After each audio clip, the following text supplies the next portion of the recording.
C'est vendredi, c'est les avis d'Alexis, bienvenue dans ce nouvel épisode. Et aujourd'hui, je vais vous parler, plutôt que d'un produit, d'une gamme de produits et d'un fabricant qui travaille évidemment avec Marchand de Trucs. Mais ça, vous le savez, parce que Marchand de Trucs, Ludo Lily, c'est tout dans le cœur, c'est les amis, c'est la famille, vous inquiétez pas. Mais là, je vais vous parler d'un artisan français qui fabrique des choses incroyables. Vous pouvez évidemment aller sur le Patreon. Le Patreon, c'est une vidéo de plus par semaine, tous les mardis, où je parle d'un produit, d'une technique, d'une fabrication, je vous montre tout, on est entre nous, c'est un espace clos dans lequel la liberté de parole est vraiment complète, et ça c'est très très cool. Vous pouvez vous abonner, le lien est juste dans la description. Et aujourd'hui, je vais vous parler des enveloppes de Handmade Manufacturer. C'est un fabricant français. Est-ce que j'ai le droit de dire son prénom? Je crois que oui, Sébastien. J'espère ne pas avoir trop révélé son identité en disant ça, mais voilà, ça me permet de dire Sébastien plutôt que Handmade Manufacturer, et ça me permet de personnaliser un petit peu plus parce que son travail est vraiment incroyable, et je voulais le relier à une vraie personne.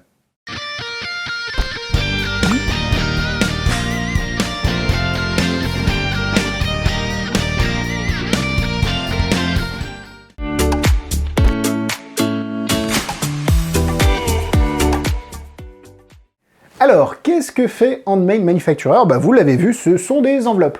Des enveloppes de toutes les couleurs, de toutes les tailles, de tous les usages, et je vais vous montrer un peu tout ça. Alors, gardez à l'esprit que, et je lui ai dit, il le sait très bien, que sa gamme pour moi n'est pas claire. Ce qui ne veut pas dire qu'elle n'est pas bonne, c'est juste que les noms de ces produits, de ces enveloppes, ont un nom de plante, et en l'occurrence, c'est très compliqué vu que c'est des noms généralement latins, tu sais, genre Micastrum, Ancastatrum, et le mec qui caricature, Sébastien me faire « Tu m'as fait quoi là dans la vie? De quoi tu m'as parlé ?» Non, en fait, les noms de ces produits sont un peu compliqués à retenir et du coup, on associe mal le nom d'un produit à une fonction et derrière, quand il te dit « Oui, mais c'est la Licatrum Franstratrum » et toi tu dis « Non, mais c'est l'enveloppe à 4 sorties. » Tu sais, « Ah, ok, celle-là » Et donc, c'est très compliqué pour moi avec les noms, surtout que quand vous les achetez, bon, généralement, vous savez ce que vous achetez, mais j'ai pas les noms des enveloppes avec. Donc, ce qu'on va faire, c'est que je vais mettre un petit timecode à chaque moment où je vais parler des enveloppes dans la vidéo, avec le nom de cette enveloppe, de manière à ce que vous puissiez facilement vous y retrouver, et surtout, allez vous les procurer sur les sites que je vais vous donner juste après.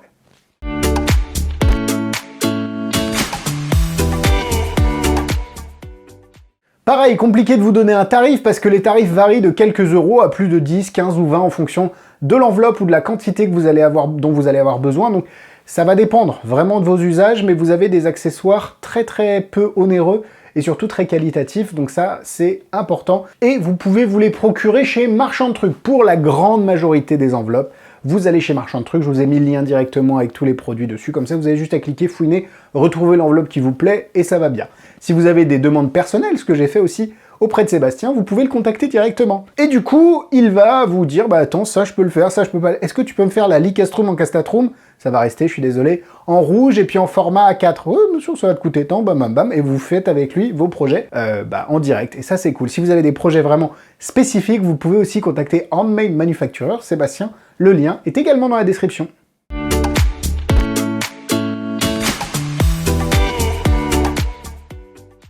Alors, ça va être compliqué de vous faire une petite démonstration, mais imaginez, je vais essayer de vous dire, de vous le faire un peu comme ça.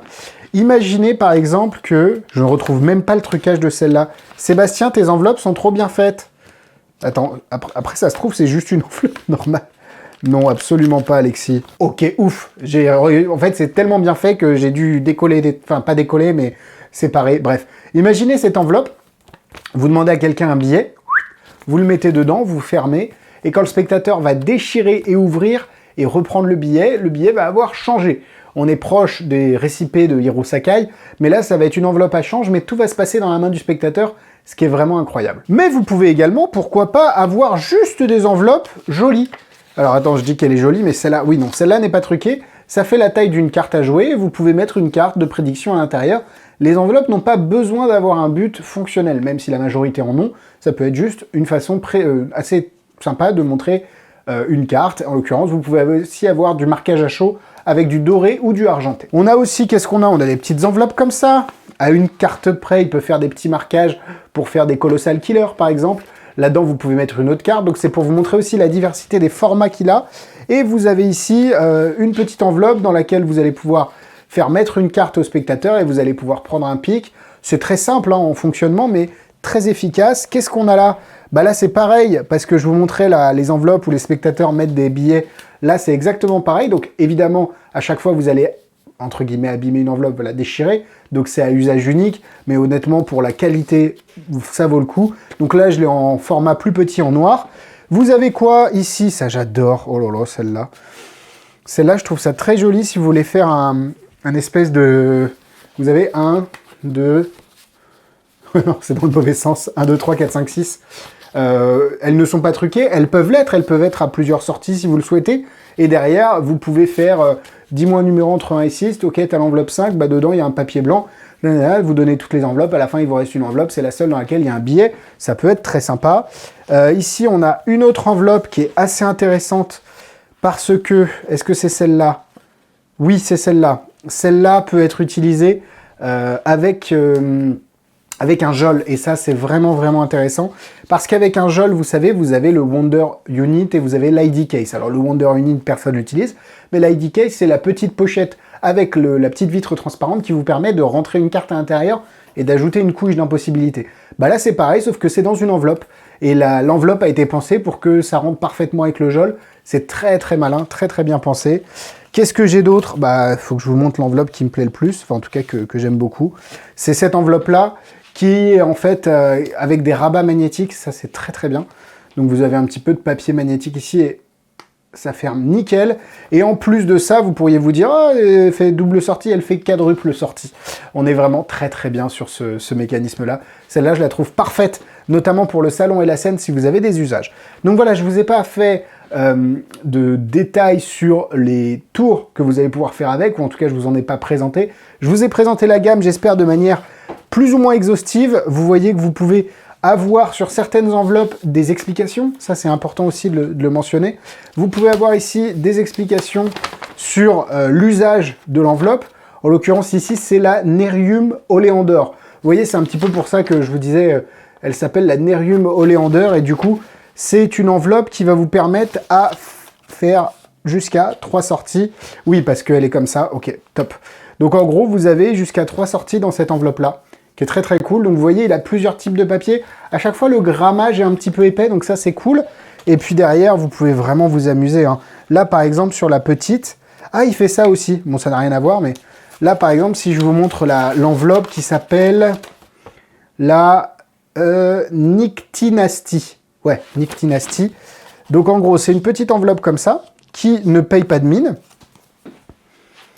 Vous mettez une carte à l'intérieur, et vous pouvez facilement prendre l'information de la carte, et c'est un pic hyper naturel. C'est un petit peu comme l'autre de tout à l'heure, avec un rabat en plus qui permet vraiment de camoufler le trucage. Et finalement, il a aussi des petites étiquettes de cravate. Ah, je sais pas si on dit étiquettes ou petits trucs en tissu, avec des reveals qu'il y a dessus.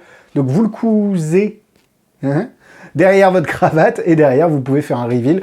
C'est un reveal supplémentaire, on a tous une cravate en Presta, presque tous, et du coup c'est vrai que c'est sympa d'avoir un reveal sur soi un petit peu différent. Et il y a des cartes, je sais que Calix l'utilise beaucoup, et il fait mettre des cartes pliées dessous, enfin c'est super intéressant. Donc voilà, c'était un petit peu la partie démonstration, mais bah, en fait cet avis va être très bizarre, parce que je vais parler des points positifs et des points négatifs, mais ça va aller très vite, parce que là je vous ai montré un petit peu tout ce que faisait Sébastien. Maintenant il n'y a plus qu'à piquer, vous savez que la qualité est bonne, mais pour le bien de la structure des avis, on va passer évidemment aux points positifs et aux points négatifs.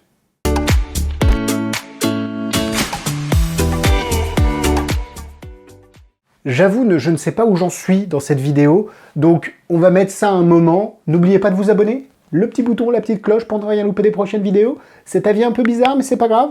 Voilà, je vous laisse avec la suite de la vidéo, je sais pas où on en est. Je suis en train de me demander si j'ai fait le unboxing. J'ai même pas fait le unboxing de la...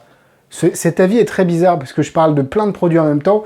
Donc bah l'unboxing, le mec qui fait tout à l'envers. Bah l'unboxing, c'est souvent ce genre de petites attaches en papier qui retiennent les enveloppes, avec le logo du Handmade Manufacturer.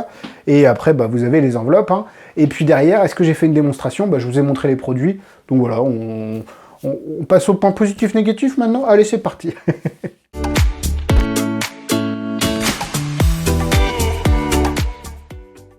Point négatif? Allez, point négatif. Comme je l'ai dit, la clarté de la gamme est pour moi le plus gros point négatif. Parce que Le travail est incroyable, la qualité est folle, mais on en reparlera un petit peu dans les points positifs. Derrière, c'est quand même compliqué de se retrouver dans cette gamme de produits-là et de se dire « je veux telle enveloppe qui fait de toi ». En fait, on va plus se baser sur les propriétés des enveloppes, avec rabat aimanté, avec trou, à pic pour le gel, à change, à sortie multiple, plutôt que leur nom.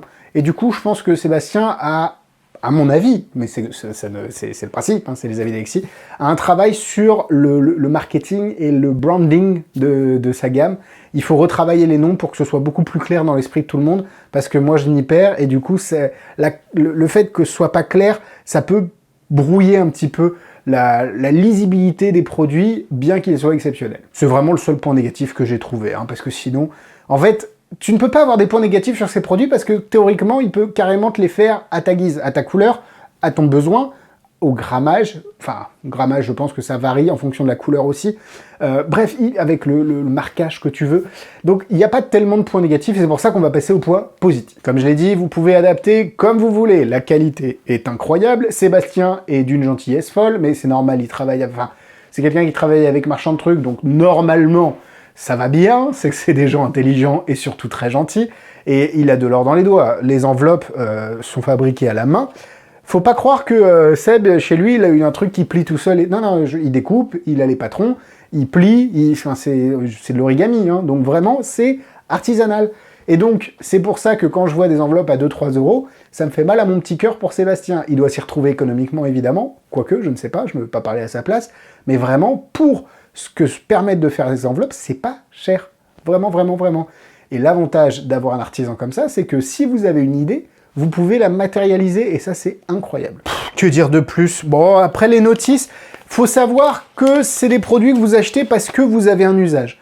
Les notices sont très sympas, vraiment, visuellement, elles sont incroyables, sur du papier craft, un peu imprimé type machine à écrire, avec des dessins un peu vieillis, genre tampon, adorable, incroyable.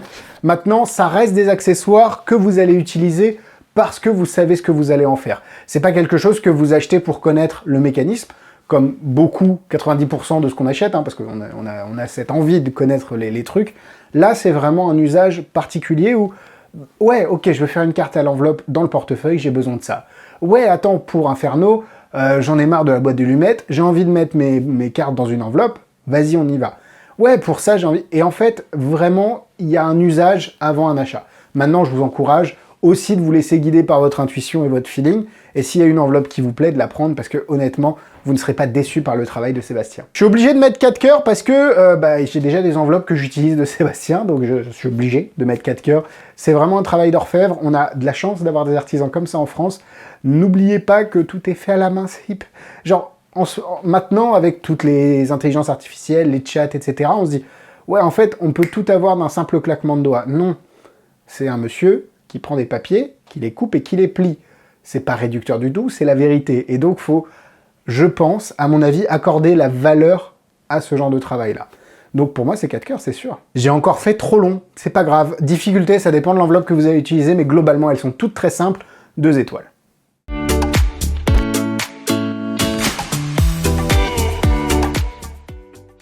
En produits similaires, il y a plein de produits d'enveloppe. Unbelievelope, Switchelope, il y a plein de trucs avec des enveloppes, notamment Black Door aussi.